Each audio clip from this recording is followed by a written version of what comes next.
Here are some great sounding chord shapes you may not know. If you take your index finger and put it on the 7th fret of the A string, and then your ring finger and pinky finger on the next 2 strings down on the 9th fret, and then play all 6 strings open, that'll give you an E chord.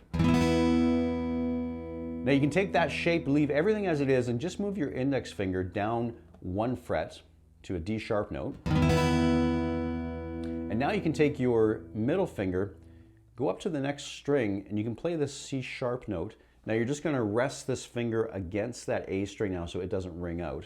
Then play everything else. And then do the same thing with this next note. This is a B note. And you put that together, it's a great sounding chord progression.